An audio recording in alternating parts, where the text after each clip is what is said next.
Sean Porter Promotions. Live from Los Angeles, it's time for the main. It never feels right cutting off Jimmy Lennon Jr. Shout out to Jimmy Lennon for putting that together for me. Welcome to the PorterWay Podcast. As you can see, I'm right here in the middle. If you're paying attention to my social media, you know that I'm here alone today. My guys, and it's busy. I don't know what the hell he got going on, but my man is the guy. So everybody's calling on the guy. You know how that goes. And then Zattel, of course, is at the Raiders game, which leaves me here not completely alone. Like I said before on the podcast or on my social media, I got you guys here with me along with the producer running the ones and twos, Hafey in the booth, and he's gonna be assisting me as I make my way through the things we got on the docket today. We got Fabio Wardley coming to the PorterWay Podcast, and I'm super excited about that because I've been wanting to get more of these international guys, certainly the European guys, but I've been wanting to get a lot of those guys that's making some noise over there on the podcast over here to make some noise for us. So looking forward to Fabio Wardley coming on this week. Hopefully we got Moses Itauma next week, and we're just going to keep trying to roll it out like that for y'all. Join the membership. This is usually what the members get to see on Sundays. So you guys are getting an exclusively because my guys ain't here. So I wanted to get your interaction with me today on the PorterWay Podcast as I go through the things that we got going on today on the podcast. Without further ado, let's welcome to the PorterWay Podcast for the very first time. Certainly better not be the last. And shout out to my man, Ben Davidson. I'm going to talk to Fabio about that as well. But Ben is the one that put this together for me. So thank you to him.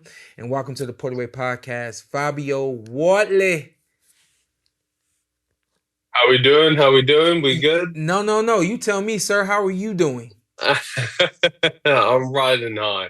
Yeah. I'm riding high. Cloud 9, riding the wave, having a good time. Listen, how is it over there? After a big fight over here, we get the night of a bunch of questions being asked to us from the media.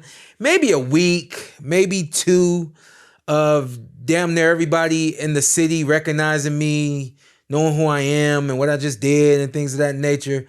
But how is it for you? Is it hard for you to get out and do your thing now after that primetime performance against Joseph Parker? Yeah, it's busy out.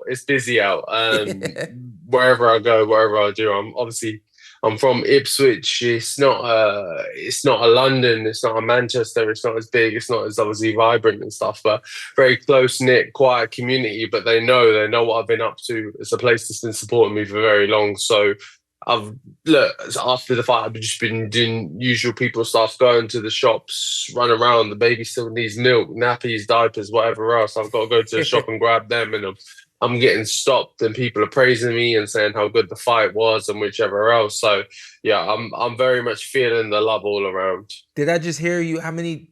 You have a baby? How many babies? Is that what I heard? It's my first, and she's almost 5 months. Congratulations, big dog. How's it being a father for you so far? I appreciate it. It's the best. It's the best thing. It was funny because doing this whole camp for Joseph Parker, everyone was very almost cautious in a sense, or concerned in a way of like, it's a newborn, sleeping and family commitments and things you need to do and this, that, and the other. But actually for me personally, the way I explained it to everyone else is, look, my family brings me way more energy and extra gear and extra level and extra just that bit more. It's actually really nice to do a hard day's work. You go to the gym, you train, you do everything you need to do, and then you come home and I get to be dad and I get to play with my babe for a little bit, and then she goes to bed, and that's a nice little switch off period and just relax. So for me in particular, it's actually been way better. It's actually been a way better camp. Everything's worked out way better. You turned pro when you were 21, or did you start boxing when you were 21? So I first ever laced up a pair of gloves when I was 20. When I was 20 years old, that's the first time I ever put a pair on. I think about 18 months to 2 years later was when I had an offer to go professional. And then that's when the journey really started from there. Right. So I just wanted to cue that to ask you, what's the difference now, if any, with having the 5-month-old baby in the house when it comes to the training. Of course, she had to be 3 months, 4 months during this Joseph Parker voyage. How was there any difference? Did you have to figure out ways to turn things off, or did you just kind of, integrate it all and it worked out? Now, for me personally, like I know what some fighters do. They go away. They spend the whole camps away. They go to Big Bear. They go to different countries. They go to different places. They do whatever they need to do. But for me personally, however it works best for me is to keep family, my baby, everything close knit next to me. Keep that reminder fresh in my mind, right next to me of, yeah, look, I'm going to work and I need to do my job. But at the end of the day, who am I doing it for? What am I doing it for? And it's for my bub, it's for my missus, for the family, it's for everyone around me. So yeah, keeping those things very close by was the best benefit for me. Let's go back real quick to the very first Frazier-Clark fight. It ended in a draw. Did you agree with the draw? I never saw any interviews of you after that fight. It was a close fight. Like I'm not one to bitch, moan, argue too much about a ref's decision. Ultimately, something I've done in all my career is not leave it up to the judge's hands, is make the decision for myself, make it final. But I think it was a close fight through and through. But I think in that fight, that one, I got a knockdown, two, Clark got a point deducted, so I really felt like, okay, that's me. I've edged it. I'm done there. But okay, if that's not the case, then fine, no worries. Head down, crack on. We go for Clark 2 and we do the job.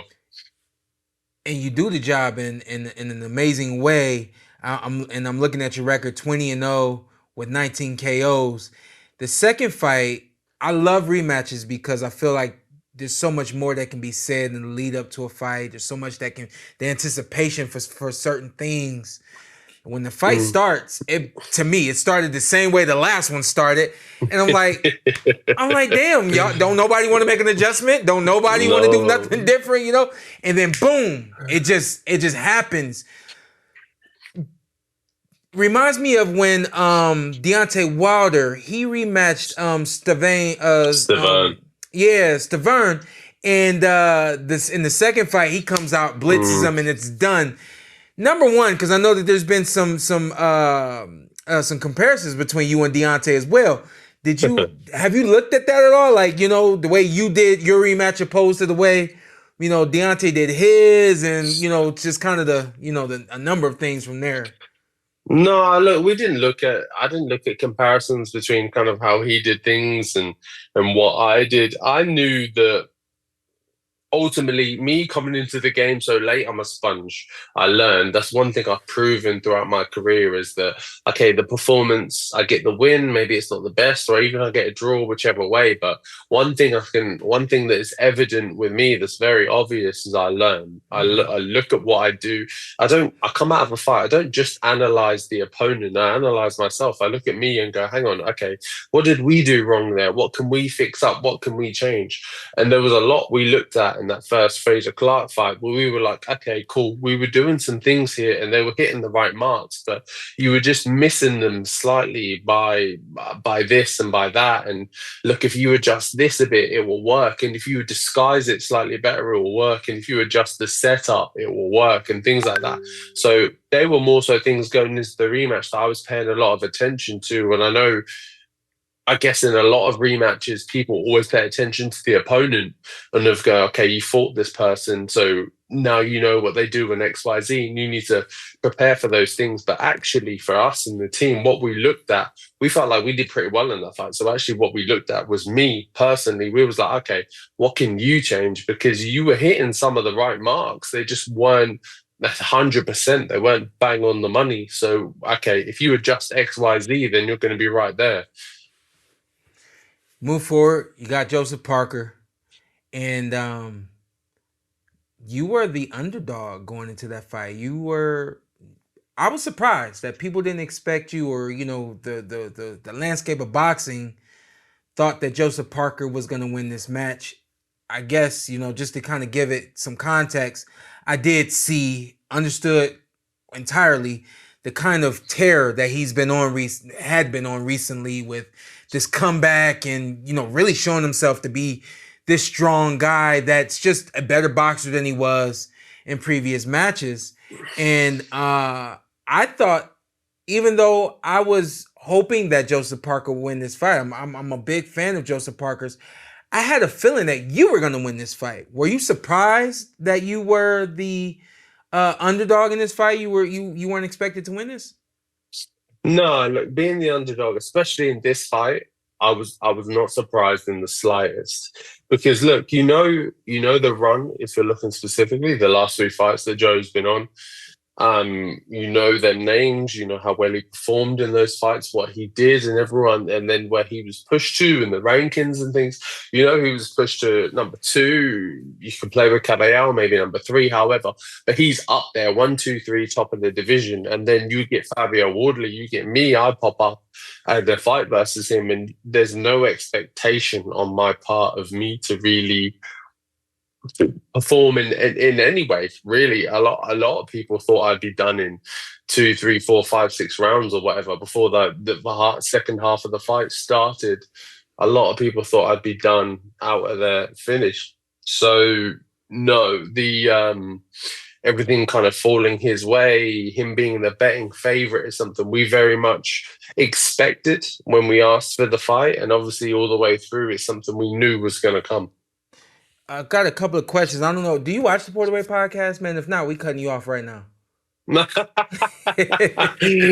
gonna hold my hands up on this, man. Yeah. I haven't seen too much. I haven't seen too much, and I apologize. No biggie at all. No biggie at all. I usually got 2 other guys with me today. Hopefully I saw the guys. I saw you and the guys beforehand doing the bits and the analysis and talking about the fight and stuff. I did see that. Yeah, I'm hoping next time you're on, both of them are on, but we have a genius on our side, and you know he hates me referring to him that way, but Sean Sattel, he has his own platform, Sean Sattel on YouTube.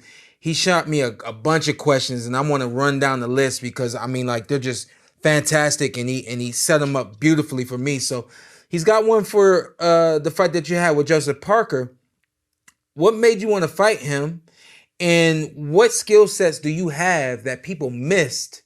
Because you seem to be like a step ahead of him, and then also you were able to finish the exchanges on top as well. So again, what made you decide to fight Joseph Parker, and then what skill sets don't people know you have that gave you the ability to be in front of him and sometimes be right behind him at the end of the exchanges as well?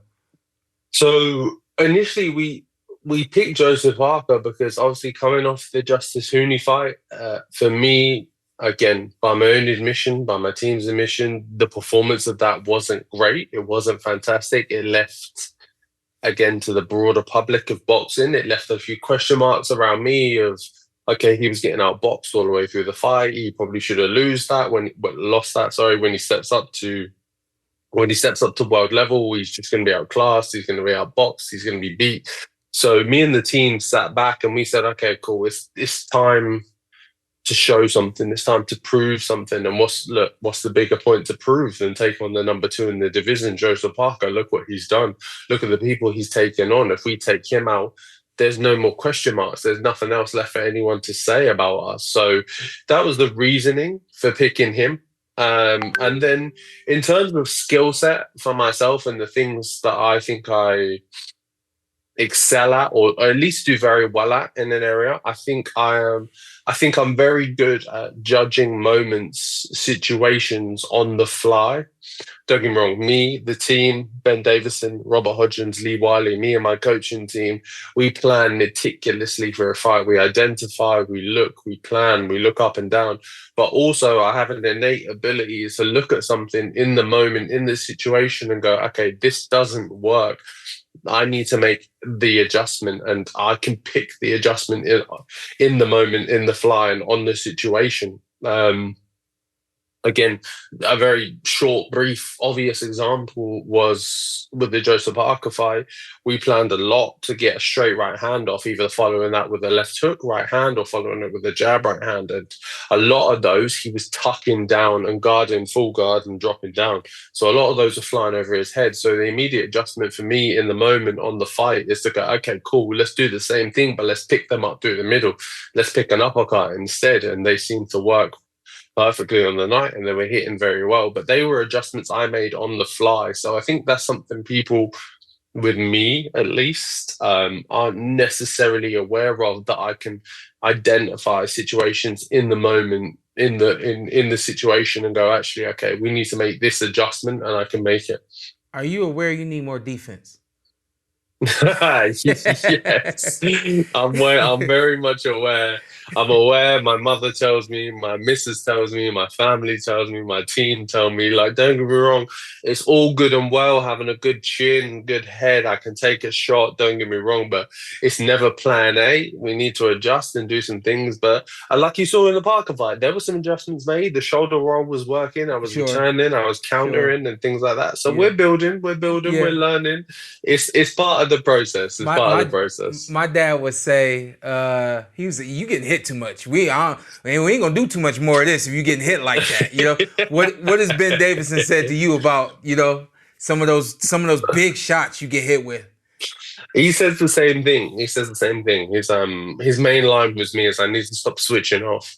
I think because he says I'm almost my own worst enemy, because I'm so comfortable with taking a shot that I don't give it necessarily the respect it deserves. And one shot might be okay, and two shot might be okay, but 3, 4, 5, 6 down the line, or the right shot at the right time is obviously going to cause me a problem. So he says to me, look, you need to stop switching off and being so casual about it, and really pay attention to incoming shots, because although I'm stood there and I take a shot and I shrug it and I think, okay, cool, no bother whatsoever, it's about the overtime effect. Listen, as long as y'all aware, I think, you know, y'all gonna get it together. As long as y'all aware. We're building. What do you think about Ben Davidson as a coach? I know, you know, he was pretty hot. Even over here, people were starting to really talk about him and hold him in high regard. And I think he kind of fills it out just a little bit. Seems to be making a comeback now in terms of a coach that, you know, when that coach is in that corner, the guy he's in the corner with is going to do some great things. What do you think about Ben Davidson as a coach? I think Ben is a fantastic coach. I think he's a world level coach. I think he's been around the block. He's been with some great people. He's in a bunch of styles, especially in heavyweight as well. He's almost like acute to working with heavyweights. He knows it's a slightly different dynamic working with heavyweights, and it's something he's almost specialized in. But with Ben, there's more to it than just teaching you how to box. I think the biggest thing for me was that, look, I came into training with him and understanding a certain form of how to box and do things a certain way, and you punch like this and you block and whichever else. But bless you. I think with him, the one thing he made me focus on was study. He sat me down and was like, right, this is film tape. And one thing I didn't know was how to properly assess a fight or film tape or look at it. What am I looking for? And there was things, we would sit there together and he would play a sequence of whatever else, and he would pause it and he would go, what did you see? And I'd be like, I saw him throw this punch and him throw that punch. And he'd be like, okay, yeah, but how did that situation occur? What set it up? What happened? Who did what? Where? And he taught me so much in terms of actually being able to sit and assess film tape, a fight and whatever, and look at it and go, actually pick the moments. Because again, you'll very much know, it's not about, oh, he threw the right hand and that worked. It's about the 10, 15, 20 seconds before. What did he set up? How did he do that? What situation occurred? And all those things were they weren't in my brain. I never understood those things. So they're all things he taught me. Definitely. You just gave everybody a short, small clinic on how to watch film and study a fighter. So thank you for that. Couple more, I'm going to let you go. I know Ben Davidson is also training Moses Itauma. What do you think about Moses? He is everything they say and more. He is a danger man. I'm happy to be sharing the gym with him and not sharing the ring with him quite currently. Have you guys it's fantastic. It's fantastic to come out of the same gym, us working side by side, us training side by side. Because look, he is a fantastic talent, and I'm someone who started extremely late, and for him to be 20, 21 years old and have all that skill, power, talent is definitely something I envy. Don't get me wrong. He's great, and the stuff I've seen him pull off in the gym has been tremendous. So it's just waiting for his right time, right opponent, right moment for him to pull all that off in the ring on the night. You guys get in the ring and spar at all, or stand away from that? We haven't done as of yet. No, because again, sparring for us and the guys very specific. I haven't had any southpaws as of late for a good bit of time. So there's been no reason for us to spar as of yet. But yeah, look, if we cross paths, there's other heavyweights in the gym that we mix around and move with. So if we need to, we do. Like there's a good level of camaraderie in the gym. We're all there to help each other and do our bit and do whatever we can. So look, if me and Moses need to mix in, then we will. But just as of late, I haven't had a southpaw opponent, so there hasn't been a need to. We over here growing up, we didn't like sparring with guys that we might potentially fight. A lot in the amateurs it was that way, and of course it's like that in the pros. But once you get to a high level, you're never gonna spar with the guy that you're gonna fight anyway. But I remember along the way there were certain guys you wouldn't spar with because there's a potential that you might fight them one day. I went down and I did a short, maybe 2 weeks at one point with Keith Thurman when we were earlier on in our careers. But other than that, I've never sparred with anyone else that I would fight. Would you prefer to see what's really across from you in the ring with him, or would you rather just do that on a fight night? I don't mind it. Like, to me, I judge sparring very differently. By my own admission, I'm not the best sparrer. You won't get in a spar with me and I won't be doing this, that, and everything. And you won't get out of the ring thinking, oh my God, this person's unreal. Because I'm practicing, I'm learning, I'm working on stuff, I'm figuring things out. I'm not trying to win or beat you or win the spar or come out on top. I'm in there under instruction from the team, from Ben, whichever else, and trying to figure something out and trying to work a specific skill set, which I can then take into the fight. So for me, it's not a big deal. All right, my man, and the big one. What do you think your abilities are going in the ring against the guy in the world? The guy that everybody's aiming for is Oleksandr Usyk. How far away, number one, do you think you are from a possible fight with Oleksandr? And then number two, how do you think you win a fight against Oleksandr Usyk? I don't think I'm far at all. I think I'm there. Look, again, it's hard to judge or say because he is the man. He is the main guy. He is the top dog. He runs the game. If he says tomorrow he wants to fight Fabio Wardley, then we're fighting. If he says, nope, I want to do Jake Paul, if he says I want to do anything else, that's what happened because he runs the game. So look, there's no one in the division in a better position to fight Oleksandr Usyk than there is me right now.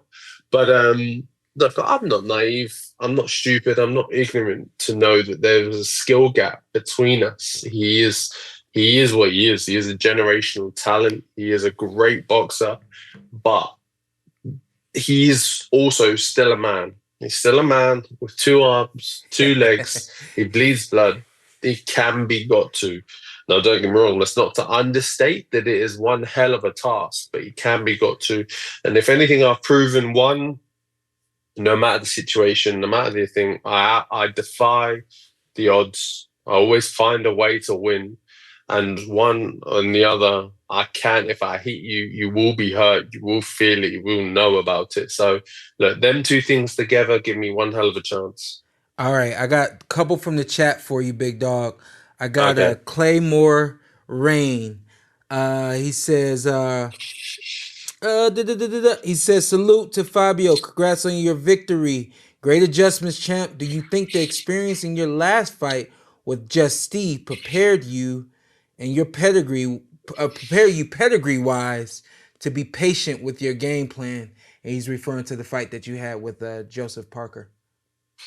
Yeah, definitely. There was elements there where I needed to be patient, especially going into that fight. It was actually something we planned for because, look, he's very resilient.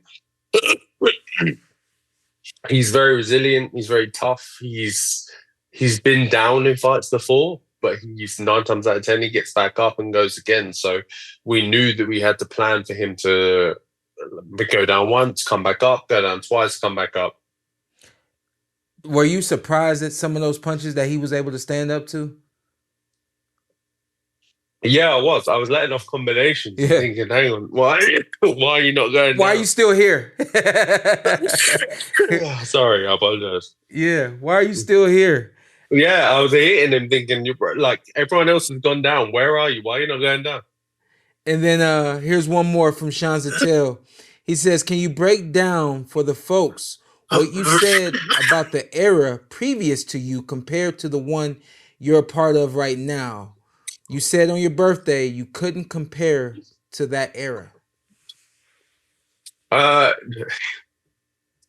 look, it's very hard to compare eras. There's so many variables. There's so much difference. Like even the start difference is the weight and at the moment between heavyweights. They're huge. And then back in the day, they weren't as big. They were 16, 17 stone, 240, 250, 260, whichever way in pounds. So there's a lot of variables. It's hard to make the comparisons. I think it's not something I like doing. I like looking at them on their own as isolated times, periods, whichever else, and just accepting them and just going, you know what? That was a fantastic time for British boxing, or sorry, not British boxing, but heavyweight boxing. And then now looking at now, when you look at the likes of the guys we've got, when you list through with your Furies, AJs, Wilders, whoever else, and looking at those guys, those specimens of fighters and going, you know what? That was a fantastic period of boxing as well. So the comparison thing is not something I'm really in favor of doing too much. You have any interest in coming over here to the United States to box? That seems to be everyone's dream who aren't American boxers, to come over and fight in Vegas, come over and fight Madison Square Garden. You have aspirations on getting over here? Yeah, look, I'd love to. I'm on my mother's side, I'm half American. She was born in Salem, Oregon, so she's American. Yeah. My father, he lives in Brooklyn, New York, so MSG is a special place to me. I spent the whole summer holidays as a kid in Brooklyn all the time through when I was a kid or through my teens or wherever. So I've got a strong connection with America.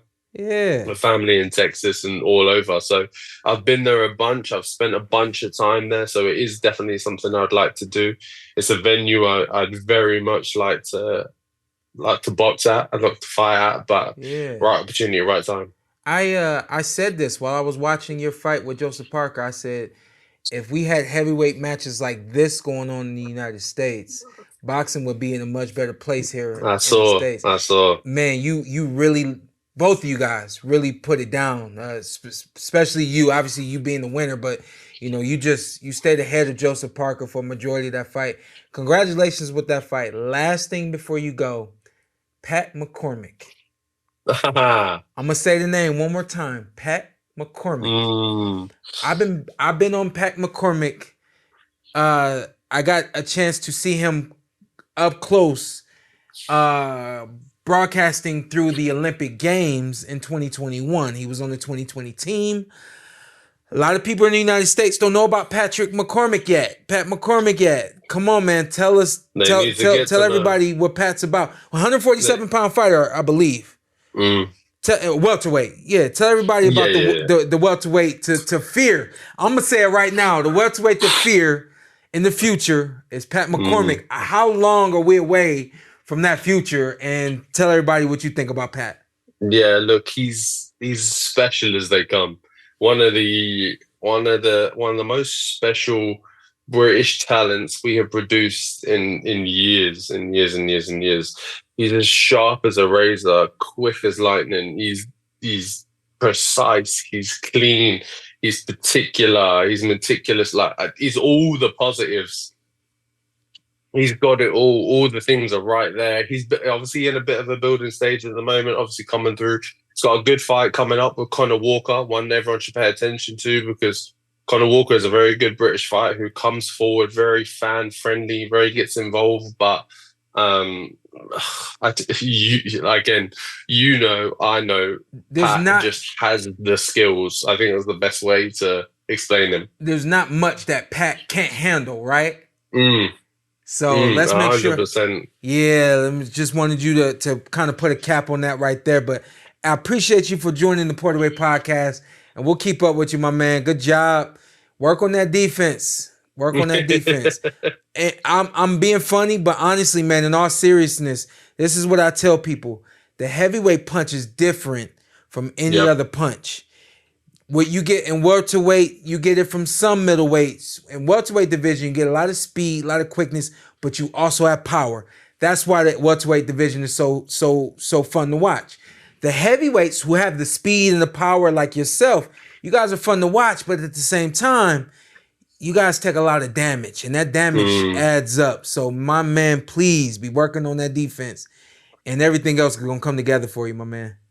I got you. I'm going to do my thing. God bless, boss. I appreciate it, my brother. Thank you. Thank you for the support. Yes, sir.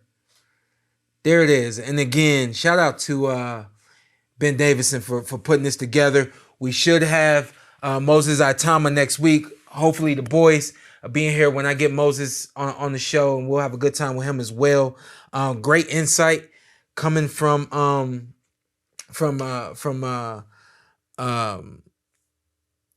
Fabio Wardley there. Excuse me. Good insight coming from Fabio. And again, to be 21 years old, literally be doing this for a good 10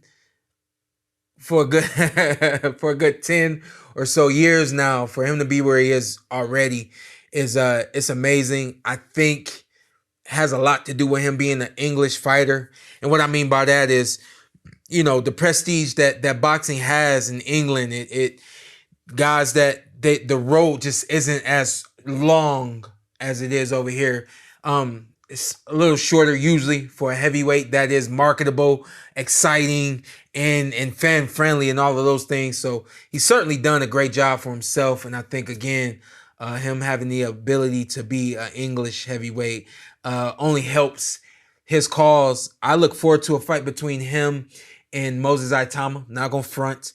I don't know how much longer Oleksandr Usyk is gonna do this, and I'm honestly counting, y'all. I'm 38. I just turned 38, so I know that a lot of these guys, Usyk, Fury, Wilder, and Wilder's even older than us. Wilder's got to be like 42 now. 40. He's 40. He's 40.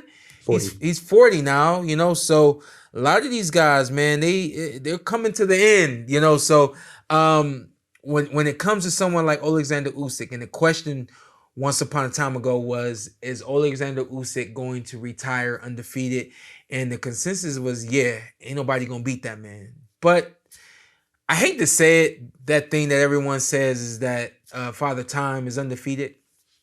I don't know if it's that Father Time is undefeated or that these guys just stick around too long or take those shots that they probably shouldn't take anymore. And I think that the space between how good Oleksandr Usyk was and everybody else outside of Tyson Fury, the space has been like this. The older he gets, the closer that space is going to become. And guys like Moses Itauma with the skill, the size, the experience, and all of those things, it's closed in much more. I think with Fabio Wardley might be a little wider, but Fabio is busy. He is quick, he's fast, and he's powerful. So I think that those are two fights right there that the people really want to see. I think they might want to see Moses Itauma against Oleksandr Usyk. They might want to see Fabio Wardley against Oleksandr Usyk. I don't mind Wardley and Itauma getting it on to see who gets that shot against Oleksandr Usyk. But for Usyk's sake, Don't do this thing too much longer because that gap will close, especially even on someone as amazing as Alexander Usyk has been. Same thing with Terrence Crawford. You know, Terrence Bud he's still, I mean, when we saw it against even Canelo Alvarez, he's like this with most guys, but the longer we do this, it just starts to close in. So I'm looking forward to what the heavyweight division has for us over there. And hopefully we don't have to wait too much longer for somebody big to come along over here. Couple names I have in mind. There's one specifically that I can't think of off the top of my head. As we go through this thing, I'm sure I'll remember it and I'll be able to plug it in. But I want to go back real quick to Albany, New York, just this past weekend. Hand clap. All the praise to my producer who does our road stuff, Didier Beauvais. This man has really put things together. The first time we did this, and I know I've said this before, we did Errol Spence Jr. and Ugas, Dennis Ugas. The very first time, and I called DDA maybe 3 weeks before that fight happened. And in a matter of a couple of weeks, he put everything together. And he's really been able to structure things, minimize things. When we first started doing it, we had 3 people coming with us to make sure we had everything the way that we needed it to be. He's really consolidated things. If I showed you guys what he was working with, y'all always say, well, how do I get one of those? And that's why I ain't showing you. We got a cheat code with us, and that is certainly DDA. Albany, New York has a diamond in the rough, and I don't say that just because it's a saying. Mazi Kaiser Golston truly is a diamond in the rough, and I'm not saying that because I've been working with him. I'm not saying that because I'm good friends with him. I know what I'm looking at, y'all, and I think y'all know that by now. There's a lot of fighters in this world, forget just the U.S., that don't get the time, the chance, the opportunities to be seen. I was just talking about Pat McCormack. I'm talking about a 2020 Olympian who didn't have the kind of opportunities that some of the guys over here have had turning pro, like Bruce Carrington. Shout out to Tiger Johnson, and some of those guys, those 2020 Olympians, had to be on ESPN Plus. You know, Pat has had a long road getting there, and so has Mazi Golston. Mazi turned pro, if I'm not mistaken. We're in 2025. I believe Mazi turned pro in 21 or 2022. Right around there. He turned pro with Top Rank. If you guys don't know, he was with Jay Prince, and he parted ways with those guys. Listen, when you can turn pro with those kind of names, when there's difficulties, you do one or two things. You, one, keep your mouth closed, and you go along and you get along until you get where you want to go. Or 2, which is what Golston and his father decided to do. You peacefully part ways. You take control for yourself. And now it's going to be a longer road than it was before. And so the PorterWay Podcast has had now another opportunity to go. And we streamed the fights live on the PorterWay Podcast just last night. Go take a look at it. Again, shout out to DDA. We had a lot of dead time in between the fights, and we weren't able to feel with our voice because of the music. So he went behind all of that, and he edited out most of, if not all of, the dead time. And I'm not exactly sure how long the show is now, but I really want you guys, number one, go take a look at the card itself. A lot of great talent, a lot of good talent. Let me slow down on that. A lot of good talent on the card. Shout out to David Smith. Everybody says that he's going to be a big problem with 147. It looks like it. He's got great size. He's got good boxing ability. Not positive about the ring IQ yet. I'm not crazy at talking about ring IQ, because I do believe that is something that is overrated. Everybody wants to talk about they're a great smart fighter, and Not everybody is, everybody ain't as smart as they think that they are.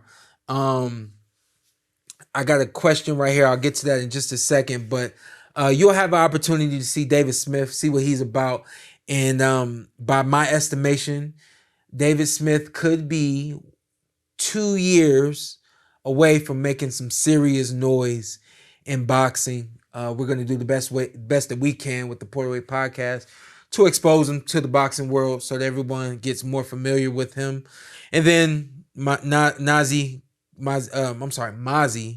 Kazir Ghostin got in the ring last night.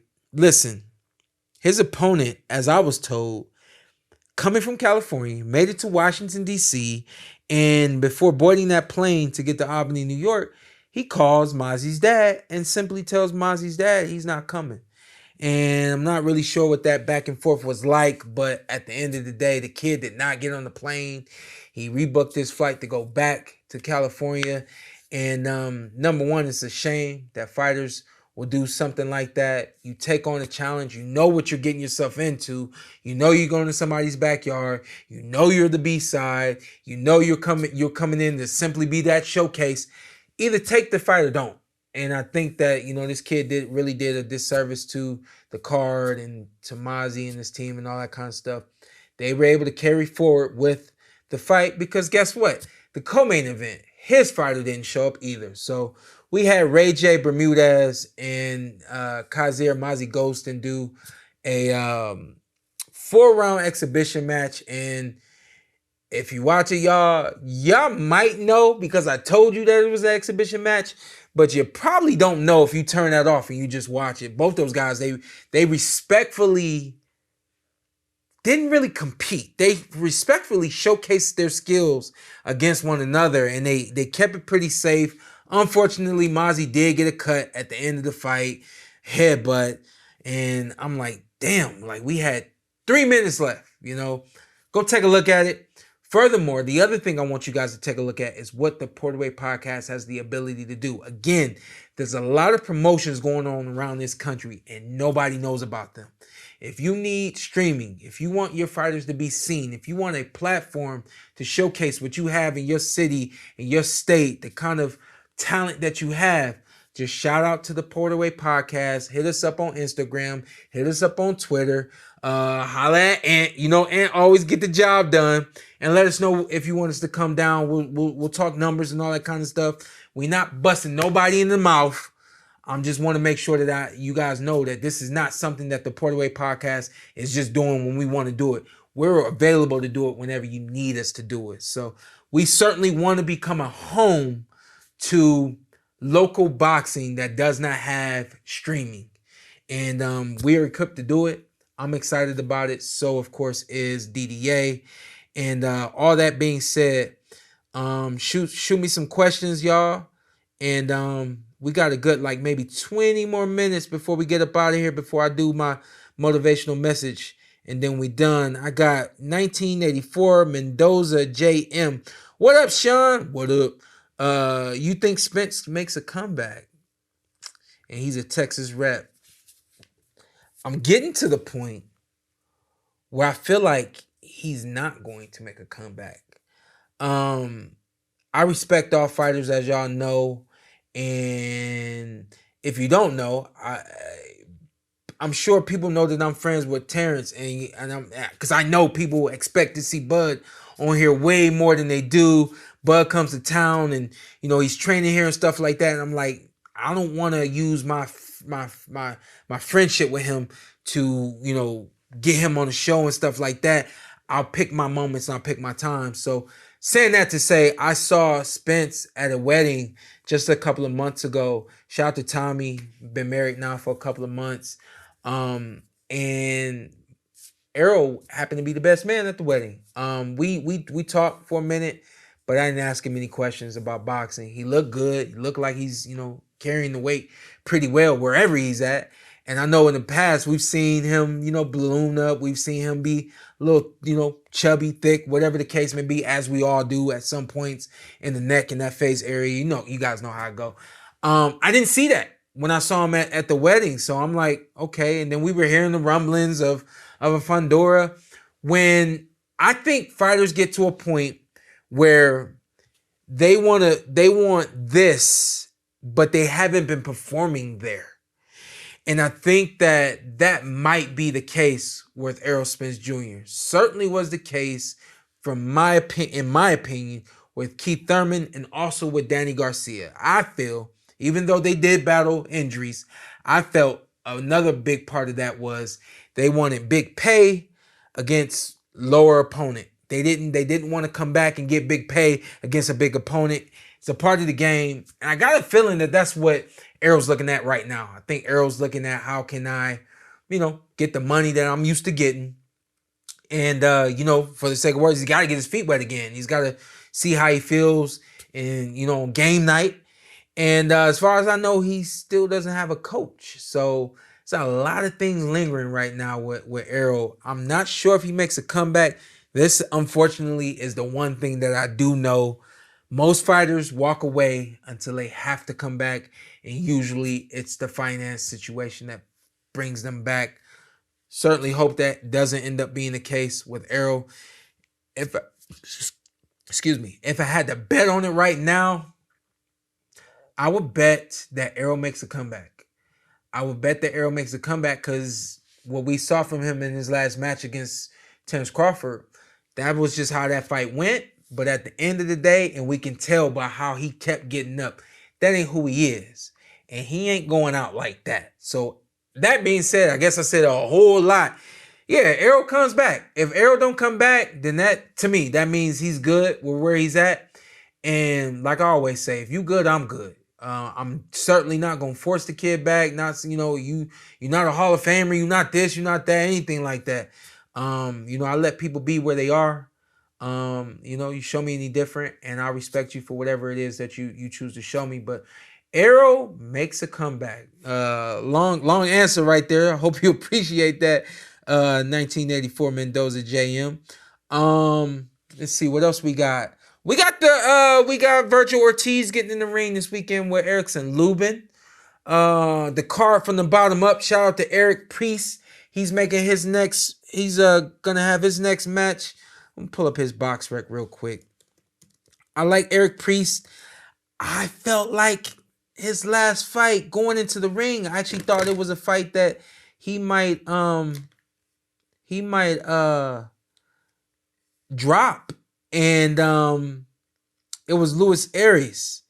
And he got out to a quick start against Luis. I think he ended up hurting Luis at least once.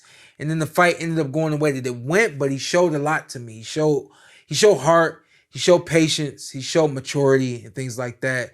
Quick shout out to him in this fight against I'm not going to take a shot at that first name, but the last name is Correa.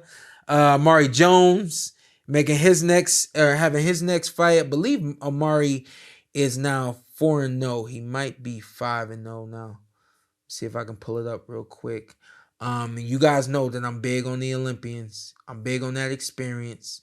I'm big on what those guys have what those guys are capable of. Got 14-0 for Amari. He's 14-0 already? Yep, 14-2 for Shady. Amari is 14-0, getting in the ring with 14-2 already, and that's beautiful. My first year as a pro, I had 11 fights, and this is a different Amari Jones. That's why this isn't the Olympian Amari. This is the Amari Jones that's actually here in Las Vegas. If I'm not mistaken, Amari is connected to Devin Haney or Bill Haney. I do believe that is the case. I have seen Amari Jones fight long. I think he's 6 foot for his and tall and long for the weight class that he fights in. And he's getting in the ring with 14-2. So they're stepping him up. We got Joshua Edwards, another Olympian, getting in the ring with Zeno Varese. That's the undercard. The undercard will be on the DAZN YouTube. We got Darius Fulgham making his first fight back since dropping one a couple of months ago. Getting in the ring with David Stevens. This should be a really good fight. And then, of course, we got Vergil Ortiz, Erickson Lubin. I hate that I have to break this down by myself. I hate that I have to break this down by my damn self. Erickson Lubin. A guy who, I'm not going to go through it all, but when he turned pro with a name. And I think where Vergil Ortiz is at right now is where everybody expected Erickson Lubin to be. Of course, we know about the stoppage he had against the Charlo brother. A couple of other fights. The Fundora fight, we know how that one went. When I see guys get hit like that, when I see guys get put down, and again, remember that every knockdown, every moment where you get hit like that, it's a concussion. And it's like I've given you guys that analogy of the car so many times. How many times can a car get into a car crash and still move the way that it used to move? Erickson Lubin, to me, has become the exception to an ideology that I have, where he's able to perform and move past everything that he's been through. He's been sharper than I expect him to be. I did think that he lost the fight against Jesus Ramos, but outside of that fight, the dude has been on point. And there's nothing that really jumps off of the screen that tells you this is how he's going to beat Vergil Ortiz. But we know he's a good boxer, and we know the hammer. We know that he's got power. We know that he's not afraid to make the adjustments needed to fight the fight, to win whatever match that he's in. Those are the attributes I like about Erickson Lubin, but I cannot say Erickson Lubin is going to beat Vergil Ortiz. Vergil, younger, fresher, very tenacious in the ring.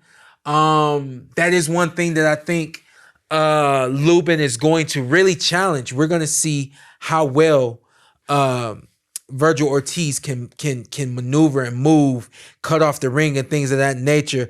I don't think Erickson Lubin, in order to win this fight, he's got to move.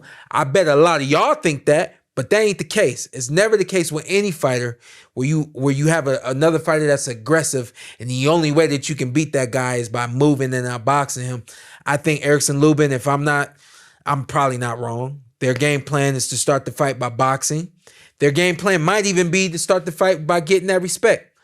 They're going to do one or two things. They're either going to try to get that respect, or they're going to try to confuse him with the movement, and then find moments to sit down, start exchanges, finish exchanges.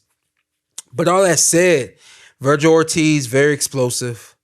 Vergil Ortiz punches with power with every single punch that he throws, whether it's the jab, whether it's the hook, the body shots, the list goes on. If there was a meter showing the punches that Vergil Ortiz was throwing, the power beat would be all the way up. Every single punch this kid throws has power.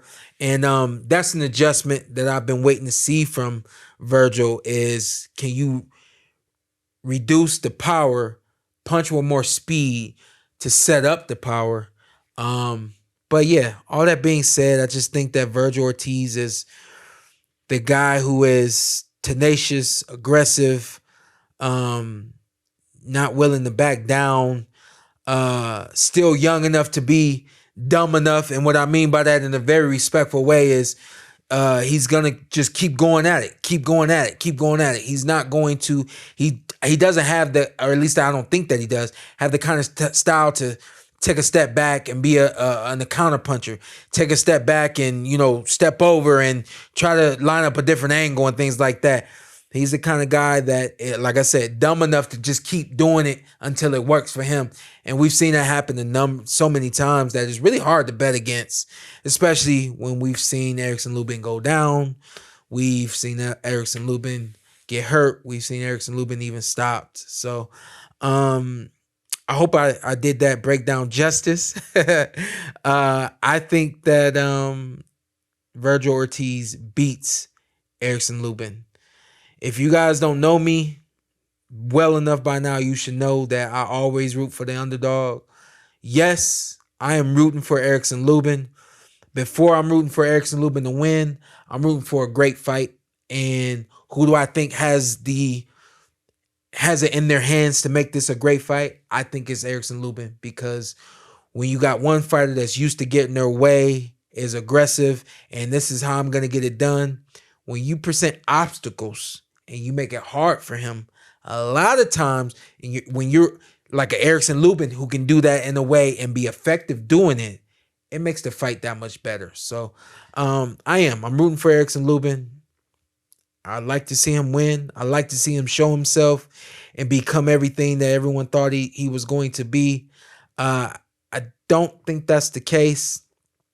But honestly, hope that I'm wrong. That is Saturday on DAZN. And again, you got some prelims on the undercard that are going to happen on the DAZN YouTube network or YouTube channel. And then on this one, Hafey, if you can help me out just a little bit. I saw some of the allegations happening with Tank. Looked like it was stuff that happened in Miami. The question I have is, did this stuff actually go on in Miami?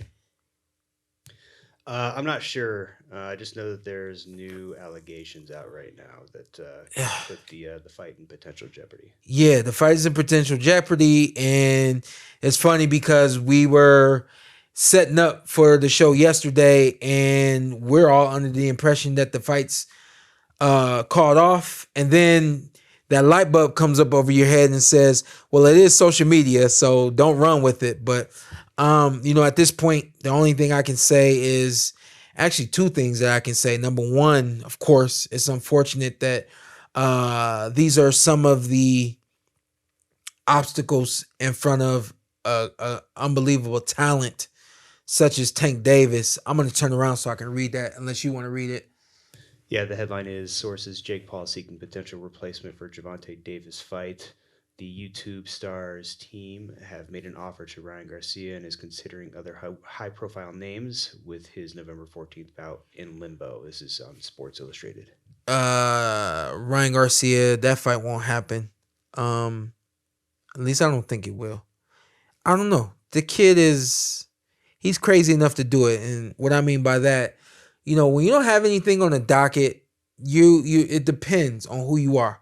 I was the kind of guy, my dad was the kind of coach. Let me get you here. That way you can coast here instead of trying to coast here, but then we got to go way up here through a whole camp. Let me get you here and then you can coast. Most fighters aren't that way. I can't imagine Ryan Garcia is even remotely close to being ready to box, but it's a YouTuber. But he's bigger, so the weight that I'm at right now makes sense. But, the confidence that the young man has had throughout his career would suggest that this is a fight that he would actually take on. I hate to see this moment get past Tank Davis, but should that be the case, the other thing that I was going to say, beyond this being unfortunate that these kind of obstacles are in his way, the other thing, which is even bigger to me, is that he just doesn't have. You have to be tight in life. I tell my kids, they're 7 and they're 5. I haven't started telling the 2-year-old yet, but I tell them all the time, tighten up. Guys, we're leaving the house. We got to tighten up. When we're out and about and they're running around doing the thing, hey, come over here, tighten up. That's what Tank needs. He needs someone who can not baby him, not coddle him, not tell him each and everything to do, how to walk, how to live, but he needs people that can help him navigate through life. You get to a point, I'm 38 years old, I can navigate through life now on my own.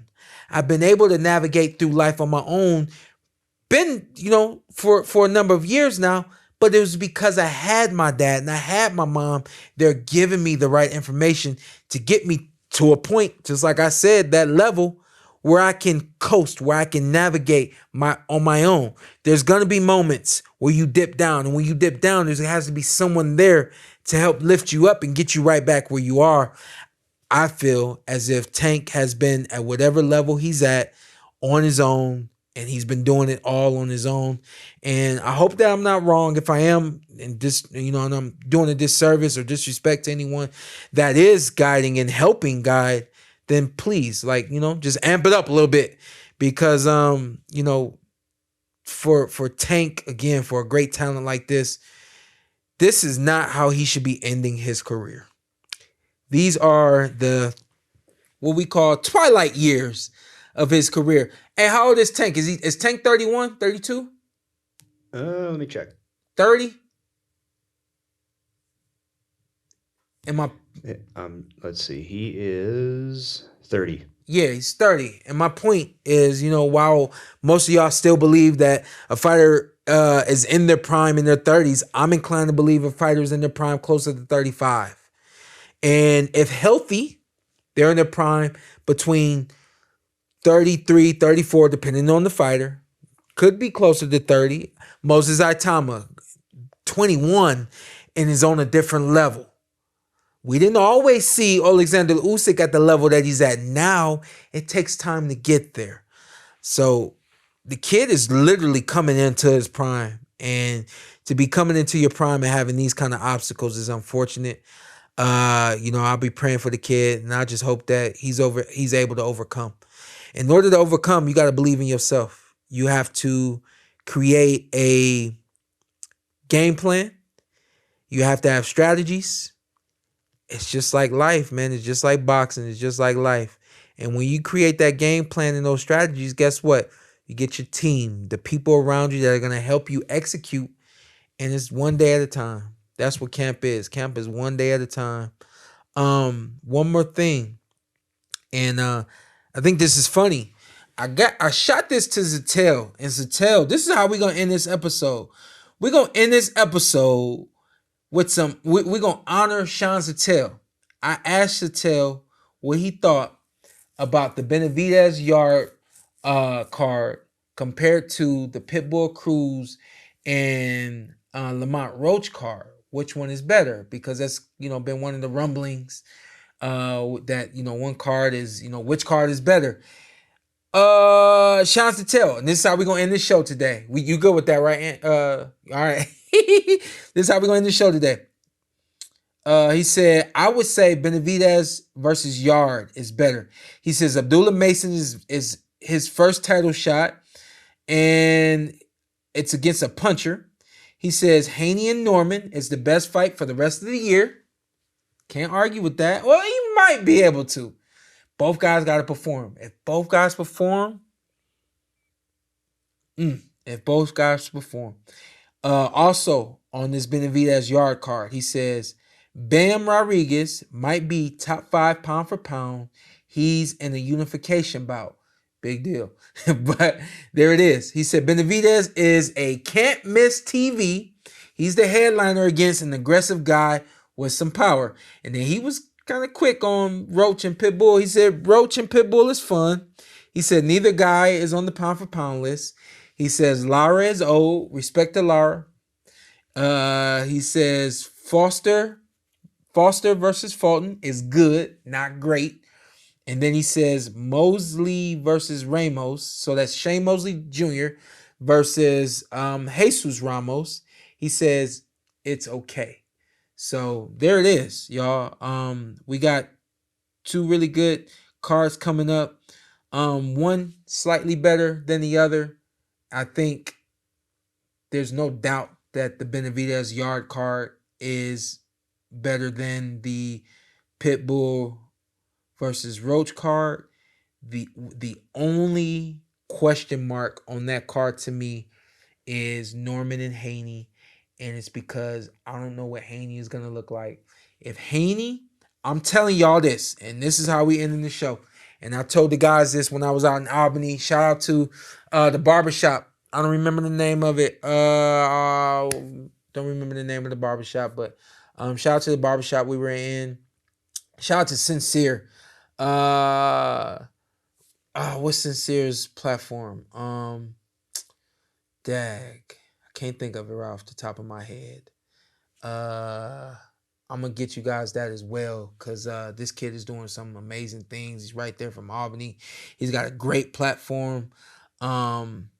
It's something conversations. It's 2 words. Now, I'm sorry that I can't remember it, but shout out to Sincere. That I will put in the description. Let you guys know where you can follow Sincere. He's got a great platform, great guests on the show, and the dude is a lot like Zattel, a walking encyclopedia. He actually admires Sean Zattel a great deal, and as I believe it, it's helped him increase his profile in terms of how he delivers what he knows, what's in here. But this is what I said. If Devin Haney comes in and is the Devin Haney, a great Devin Haney, the Devin Haney that I know he can be, I first of all don't like people that say Norman is going to end Haney's career. That ain't true. Secondly, if Haney is performing 100%, I am guaranteeing you guys, not only is this fight going to be beyond competitive, we might even hear in the corner of Norman Sr. telling Norman Jr., you got to pick it up. You got to do more. You got to get to this kid. He's out boxing you and things of that nature. I don't really know how their conversations go in the corner, but I'm telling you right now, if Devin Haney is doing what Devin Haney can do, that fight not only is going to be close, that fight is going to be competitive in ways that nobody could ever imagine. And y'all know how good Devin Haney is. So I hope that I'm not wrong about that, because if I'm not wrong, then that means we got an amazing fight. And that takes that card to an amazing level. All that being said, motivational message. And then we truly are up out of here. Somebody asked me a question. Let me get to that question real quick. He said, what up, Sean? This is Cheeky Guaya 2. I don't know. I'm sorry. He says, what up, Sean? Been watching you since y'all were recording at the house and you were Woody for Halloween. My Halloween costume did not come in on time this year. I was supposed to be in here today as a pirate. I might pull it off next week. I don't know. Halloween's going to be over, but thank you for that memory lane comment right there. Appreciate you. Where's your focus? If you focus on negative things are bound to happen. If you focus on positive things are bound to happen. That's why we talk about positive talk, not negative talk. Talk yourself into stuff, not out of stuff. Where's your focus? Keep it on the positive. This is the PorterWay.